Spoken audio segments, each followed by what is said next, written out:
Hi, Kenny here, and welcome back to Every Camera I've Used. This is part 3, so it's the beginning of January 2026, and I just want to say belated happy holidays, happy New Year. I've been busy with the family. We just recently got through Flumageddon. Um, it's cycled throughout the whole family, so we are kind of more or less better for that, and coming into 2026. And this is something I've been working on for the last little bit. And it's every camera I've used. This is part 3, and I'm going to talk about the progression of cameras I've used, if you haven't caught the previous videos. And we're going to resume here with the Nikon D600. So I switched over to the D600. And it wasn't a switch. I really just, I've included the D600 as a secondary camera. And in addition to my D700, which I spoke, and that's where we kind of last left off. The D700 was a spectacular camera, and I believe it just prompted my switch. And you can still hear about people talk about how great the D700, Nikon D700 was. And it switched me over from Canon to Nikon. And this might be a little bit controversial, but I am curious about those of you who shoot camera brands like Sony or Fuji or Leica, Panasonic. And this is going to be a hot take for me. I'm going to put it out right out there. I don't believe that, with the exception of Nikon and Canon, the rest of the brands, I don't believe that their flash systems are nowhere near as advanced or as filled out as Nikon and Canon. My hot take. I'd love to hear what you say about that, or think, or feel, because lately I have been on a bit of a camera hunt, and the last camera I upgraded to was I believe a Nikon D7000. So we're not going to the progression through the progression here, but I want to talk about kind of where I'm at recently. And my situation right now is currently I shoot a Nikon Z6, a Nikon D780, and a Nikon D7500. And I am looking for a camera to upgrade to, potentially. The reason I say potentially is I no longer see myself as one of the photographers that just needs to get one singular camera that's going to like do everything else my other cameras do. I think cameras right now to this point have progressed to a point where they're all relatively good. They're good at their thing. So like if you got a camera that had the low megapixel count, it made up for it in speed. It made up for it in the ability to shoot and write quickly. And if you wanted something with a higher megapixel count, you got something with a higher megapixel count, and you dealt with the larger files and the slower burst rates, things like that. So I think the market's rounded out really well in the last like 10 years, right? Like everything's pretty good. You get what you get. And if you're looking for a particular type of camera, you got it. So my situation is I use all three of my cameras concurrently. Like one of of my pet peeves is actually changing lenses. So I don't do a lot of lens changing. I try to sort out the lens configuration I want before I go out on a shoot. And I am no longer doing a lot of weddings. I'm just nowhere near like the 20, 30 weddings a summer kind of gig. I'm not usually out doing long stints on my camera. So if that's you, like you might be rocking 2 cameras for 8-10 hours with a set of lenses, and you might want to have 1 or 2 cameras that you favor, and you want to spend that 8 hours behind that one camera and shoot. And of course, like if you're going to do that, if that's your main bread and butter or how you make a living professionally, by all means, right? Get that one camera that is going to do everything well, according to what you need it to do. However, I am most likely these days doing events. I do a fair bit of concerts. I do some editorials. Occasionally I might cover like or shoot a portrait. But I am no longer dedicating like 5 hours, 10 hours in shooting those long stints behind a singular camera or two. So I tend to hit my head out with a fleet of lenses pre-selected and mount it on the cameras that I need it to do on. So I'm kind of like the guy that goes out there and I got a set of cameras with me. I'll grab what I need, get the job done, and get out. So that's sort of my work routine nowadays. So I am not looking for a camera that's just going to blast everything out of the ballpark. Like now I'm looking for a camera that fills out and is a nuanced addition to the fleet of cameras I have. So, it might be nice to go out and get like, as much as I like to maybe just splurge the money on a Z9, Z8, it's not like a game changer for me to get these cameras. I don't favor one particular camera heavily. That said, I really like the cameras I have now. There is a time and place for mirrorless. There's a time and place for DSLR. And I like the crop sensor capability on the D7500. That's one of the lenses. One of the lenses I put on that quite often is my Sigma, like 150 to 600, for those really long reach shots. So, yeah, I'm looking out there and I'm not seeing anything that really tickles my fancy. Yeah. If anything, I might offer like a lens because I could use something that's kind of, I really am kind of interested in those 1735, 1750, the 1.8 zooms. I think those could be kind of cool.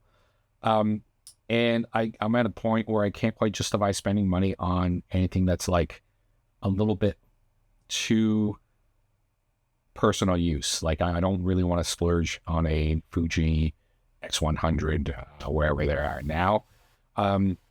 When my D7500 is probably the most compact DSLR I have. It's light. I can use that for a lot of personal shooting, and I don't mind the form factor and the compactness. One of the issues I've always had is picking up one of those smaller cameras. Like I had my Sony A7C, and the controls were just not as quick as I like to. For someone who shoots a lot of manual, the controls were not as quick. I find on that A7C and probably less so on something like a A6700, the compact crop version of the A7C. So that's where I am now. I really don't know. Like, I'm also leaning towards like, I don't really want like a heavy megapixel camera. I don't need 45 megapixels. And that's going to add to like file sizes. And I'm not a big shoot crop kind of guy. I kind of 99% of the time I don't crop images. I shoot it the way I get it on the camera, and that's that, right?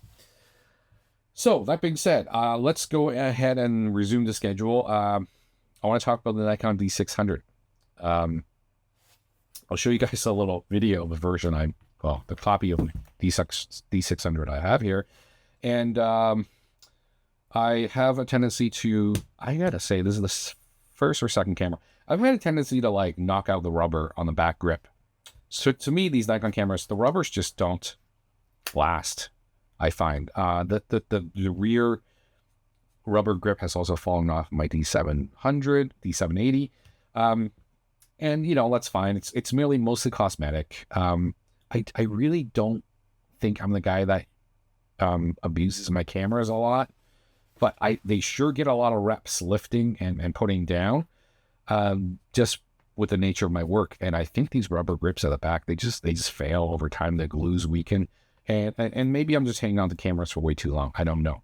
So the D600 I have, the copy is a little sketchy. I still have it. When I first got it, it was kind of a backup to my Nikon D700, and the fact that it had 2 card slots versus the 1 card slot of the D700 was helpful. And mostly for peace of mind, because I remember going back to that 1 CF card on the D700 after I left Canon. It felt like a bit of a downgrade, but honestly, after that, and for a while now, I don't use dual card slots. Just an admission here. I don't use 2 card slots. even so now, like I have 3 bodies and I will cover a lot of shooting across all 3 bodies. And I feel like, yeah, if the chances are, and it's never happened, knock on wood, of a camera SD card dropping out on me, I still have 2 other cameras that have loads of data information that I can pull from. And to be honest, like the way I shoot now is very different from how I used to shoot 5 years ago. I would take one particular body and I'd try to get a mix and a backup of everything else that I've shot. So I shoot for a lot of variety, and I try to make do with every single lens and every single camera lens combination. So like one of my cameras might be kitted with a full frame sensor and a 50 mil, which is great for like that casual documentary. What's the word I'm looking for? Environmental portraits. But I try to do details with it. I try to capture a little bit of everything. It's like when I pick up a camera and I pick up a lens, okay, what is this lens? How am I going to use it to get the most variety of shots? And I kind of work that way, depending on the camera I gravitate towards. So really like the D600. I felt like it was a little bit slower and inconsistent with the autofocus points of my D700. The viewfinder seems a little bit dimmer and smaller, but it was manageable, workable, and that's totally okay. The speed was adequate for what I needed to do. And I've shot numerous numbers of weddings with the D600. File quality's really good, really good. I really have no issues with the image quality. One of the cool things I really kind of particularly liked, to be honest, is, and this is maybe with the exception of maybe the D7000, I like the ISO button on the back of the D600. Like, to me, you can look down, you can hit the ISO, flip it, and you're good to go. And for some reason, like, I really like that it's on the corner. Like, it's just the back lower corner. I can hit that button really quick, and just flick my ISO to where I need to get it. I really like that about the D600. Also, lockable buttons. Again, personal nitpicky things, but I like cameras with lockable buttons. I lock it in manual, I leave it there, and I don't. It always surprises me once in a while when I've had experience with cameras that don't have lockable buttons, where like, oh, why is my camera being weird? Oh, it switched over to like whatever dial it got pushed over, and these buttons kind of do loosen over time. So I like that the D600 had these lockable buttons.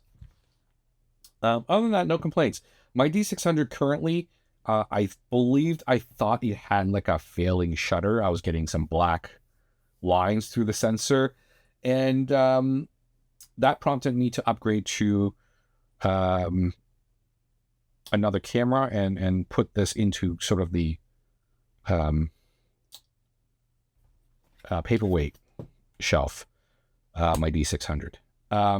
But later on, my daughter started using it, and it's her camera now. I've got it set to like a high ISO, an automatic point focus, and aperture priority. And I just kind of like veer it towards the lowest aperture and let it do the rest. Right now, it's got a 20 mil lens on it. The back, I bought it from KEH. I ordered it, this 20 mil, and I took a chance on it because the price was good.